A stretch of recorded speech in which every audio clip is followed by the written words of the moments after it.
Përpara ngjitjes së Zotit në qiell, I thot disa fjalë nxënësve të tij. Fjalë që janë për të gjithë nxënësit në gjithë kohërat, që do jem bashkë me ju gjithë ditët deri në mbarimin e jetës. Dhe Ungjilli I sotëm është një demonstrim I këtyre fjalëve, që Zoti është gjithmonë I pranishëm tek ne. E na ka lënë shumë gjëra në të cilën ne mund ta takojmë atë. Një nga më të rëndësishmet është Ungjilli. Nëpërmjet Ungjillit, në çdo meshim që bëjmë ne, sa herë lexojmë, pikërisht kemi një takim me Krishtin, kemi një takim me Perëndin. Nëse ne nuk e përjetojmë Ungjillin në këtë formë, nuk do e kuptojmë. Ungjilli nuk është thjesht një libër që e lexon për të kënaqur intelektin ose për të marrë disa të dhëna historike. Ungjilli është një prani e Zotit në jetën tonë. Dhe episodi I sotëm shumë I njohur është që mbasi Zoti shumoi Facebookut dhe ushqeu me to mira njerëz, I detyroi nxënësit të shkonin në anën tjetër të liçenit Galiles dhe vetë u ngjit në një mal për të lutur. Dhe kur erdhi nata, në liçen filloi një stuhi dhe vazhdimisht apostujt ishin shumë të trembur se mendonin që do mbydeshin. Dhe stuhit në liçenet të tilla këtyre përmasave si I Galiles, siç është dhe liçeni Hipogradecit ose I Prespës, gjithse kush që ka parë një stuhi e kupton se sa e vështirë është. Madje shpeshherë bëhet më e rrezikshëm se sa edhe në det. Dhe nxënësit ishin të trembur. Dhe në mëngjes, në orën e rojës së 4, që ishte në atë kohë që I bie rreth orës 6 të mëngjesit, pan një diku ecur mbi ujë dhe u trembër. Faktikisht e Krishti. Kujtuan se mos ishte ndonjë fantazëm. Dhe ai I thot, keni zemër, thot, jam unë, mos keni frikë. Dhe kur Pietri e pa që ishte Krishti, I kërkoi Zot, thot, mund të vi dhe unë tek ti? Eja, I thot. Dhe zbriti nga varka dhe filloi të ecte mbi ujë, duke mundur ligjin e fizikës. Por kur pa erën e fortë dhe pa valet e mëdha, u tremb. Dhe filloi të zhytej, e thirrri Zot, thot, më shpëto. E Krishti zgjati dorën, e mori dhe të dy u gjendën në vark dhe I thot o fjalë, përse dyshove o bespak? Ky është Ungjilli I sotëm. Çfarë na mëson ky Ungjilli I sotëm? Së pari na mëson që ne kemi nevojë të lutemi, e të përgatitemi. Vetë Zoti lutej vazhdimisht dhe shkonte në mal. Dikush mund thotë që Zoti nuk ka nevojë të lutet, luten vetëm ëngjëjt dhe njerëzit, por në personin e Jezu Krishtit nuk është vetëm Perëndia. Ai ishte një person me dy natyra, ishte natyra hyjnore dhe ishte edhe natyra njerëzore. Dhe Krishti lutej vazhdimisht. Në Ungjill përmendet shumë kjo gjë. Madje në Ungjillin e Johanit thohet një lutje shumë e gjatë e Krishtit, që njihet me emrin lutja kryepriftërore, sepse lutja është shumë e rëndësishme. Nëse ne do kuptojmë pikat e tjera të Ungjillit, atëherë do na vjen në mendje përsëri pse duhet lutja. Sepse lutja është ajo që forcon muskujt shpirtëror. Ashtu si atleti. Atleti ndoshta bën mira orë. Ai mund vrapojë 100 metra për 10 sekonda, po mbrapa këtyre që ndrojnë mira orë stërvitje. Një peshngritës mund ngrijë 200 kg për 2-3 sekonda, po para këtyre janë mira orë stërvitje. E njëjta gjë është në lutjen shpirtërore. Nëse muskujt tonë shpirtëror nuk janë të fortë, ne nuk mund të përballojmë dot vështirësitë e jetës. Dhe Zoti nuk na ka thënë që s'do kemi vështirësi. Madje thotë o fjalë, në botë do keni shtrëngim, po keni zemër, unë e munda botën. Gjë që do thotë Zoti nuk e ndalon stuhin, po brenda stuhisë mund na shpëtojnë. Dhe përse Pietri u zhyt? Në fillim heci dhe pastaj u zhyt në det.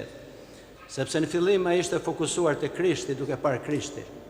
Dhe kur e hoqi përqendrimin nga Krishti dhe përqendroi tek deti dhe tek valet, u tremb, pati dyshimin dhe u zhyt. E njëjta gjë ndodh edhe me ne. Sa herë ne kemi një problem, kemi një vështirësi, smundje, ballafaqime me njerëz tjerë, konflikte që mund të jenë, ne nuk fokusohemi tek Krishti, fokusohemi tek problemi. E duke u fokusuar tek problemi, ne nuk kemi fuqi për ta përballuar atë problem. Një njeri mund të jetë shumë I smur dhe fokusohet tek problemi. dhe me të drejtë me anën njerëzore, mund thotë çfarë do ndodhi me mua, mund të jetë një sëmundje ndoshta terminale dhe trembet dhe bëhet. Nëse ne fokusohemi te Krishti, do kemi shumë forcë për ta përballuar. Madje jo vetëm për të përballuar, po për ta kthyer atë në të mirën tonë, sepse çdo provë që ne kalojmë, bëhemi akoma edhe më të fortë. Dhe provat shpeshherë Zoti lejon pikërisht për të na forcuar ne, për të mirën tonë. Çdo gjë bashkëvepron për të mirë, shkruan Shën Pavli për ata që e duan Perëndin. Duke dashur Zotin, fokusohemi tek Perëndia. E duke fokusuar tek Perëndia, ne shmangim problemin. Ja dikush mund shpifi kundër jush. Njerëzit fokusohen tek shpifsi.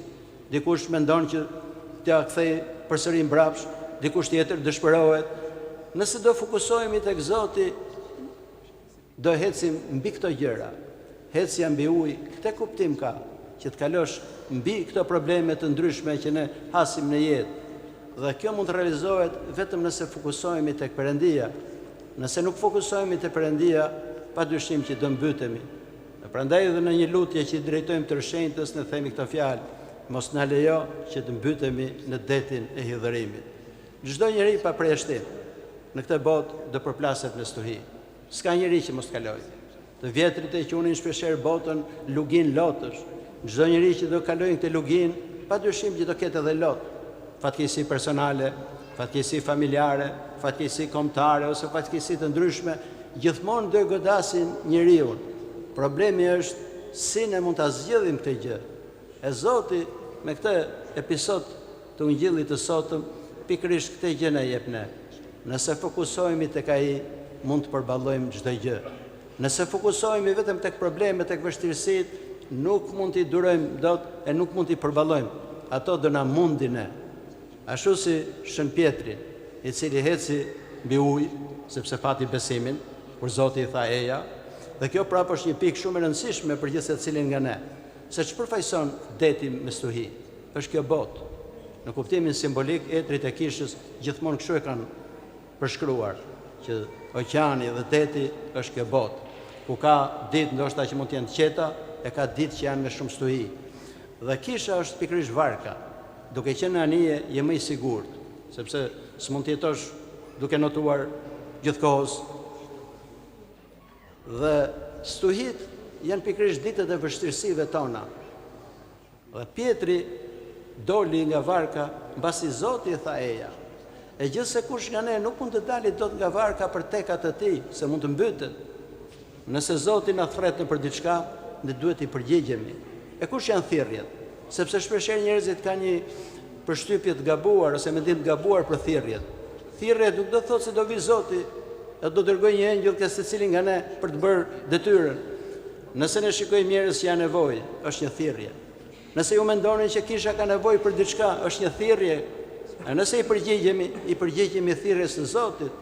Nëse nuk i përgjigjemi thirrjes së Zotit. Por nuk duhen bërë aventura personale për të marrë shpeshherë gjëra që s'mund t'i bëjmë dot edhe mund të mbytemi në detin dhe në stuhi. Prandaj edhe ky episod dhe reagimi i Shën Pietrit është rëndësishëm për gjithë secilit nga ne.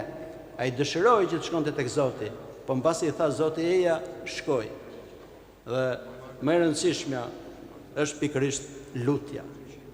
Nëse ne duhet të jemi përgatitur me lutjen e gjatë, nuk mund të përballojmë dot stuhin, sepse përgatitja është në gjithçka. Kur fillon një stuhi në det, anija nuk e fillon betejën në atë çast, po betejë ka filluar qysh më përpara, mënyrën si është ndërtuar, si kanë bërthyer pjesët, çfarë materiali është përdorur, e një anije e fuqishme e përballon stuhin. Një anije që nuk është ndërtuar mirë, ajo do shkatërrohet. Dhe anija e fuqishme është pikërisht përgatitja shpirtërore për gjithë secilin nga ne. Mundoni që ta bëni zakon lutjen, e lutja do qëndroj në ju. Nuk është lehtë luteni. Ju jepni gjithmonë kur jepja mësim në akademinë teologjike, i thonja studentëve bëni një provë kur të iknin në dhomën tuaj. Thoni lutjen aty hyn, edhe përpiquni ta keni mendjen në çdo fjalë. Nuk e bëjnë dot, sepse fillon shpërqendrimi. Kemi shumë gjëra në kokë, shumë zhurma. Ky tha këtë, ai tha atë, merru me këtë punë, merru me punën tjetër, dhe nuk kemi arritur qetësinë shpirtërore. Nëse arrim qetësinë shpirtërore, atëherë mund të komunikojmë shumë fuqishëm me Perëndin, sepse lutja nuk është vetëm thjesht me buzë që thua disa fjalë. Lutja është një komunikim shpirtëror me Perëndin. Lutja mund të jetë kërkesë, lutja mund të jetë lavdërim, mund të jetë shumë gjëra, por kryesorja është një komunikim shpirtëror me Perëndin. E nëse do stërvitemi me lutjen, e do na bëhet zakon. E zakoni do qëndrojë tek ne. Dhe njerëzit që janë stërvitur me lutjen e kuptojnë se çfarë gëzimi të madh fillon dhe sjell lutja. Në fillim mund të jetë vështirë, mund të lutesh me vështirësi, po më vonë do fillosh të shijosh frutat e lutjes. E njeriu i lutjes mund ta mundi gjithmonë çfarë lloj stuhie, sepse Zoti do jetë i pranishëm tek ne. Ishte i pranishëm dhe qetësoi stuhin, ishte i pranishëm kur Pietri thirrri Zot shpëtom, zgjati dorën dhe shpëtoi, e do jetë vazhdimisht i pranishëm në jetën tonë. Prandaj dhe Zoti na parosit vazhdimisht në shkrimin e shenjtë, mos keni frikë, sepse jetojmë gjithmonë në kohën sidomos moderne, njerëzit janë të frikësuar. Sa më shumë largohen nga Zoti, aq më shumë kanë frikë nga çdo gjë, nga fenomenet natyrale, nga njëri tjetri, nga pushteti, nga çdo gjë kanë frikë. Kanë frikë sepse largohemi nga Zoti. Sa më afër të jetë Perëndia tek ne, aq më tepër nuk do kemi frikë. E duke mos patur frikë do kemi paqe. E paqja do sjellë gjithmonë në shpirtin ton gëzim edhe dritë. Amin.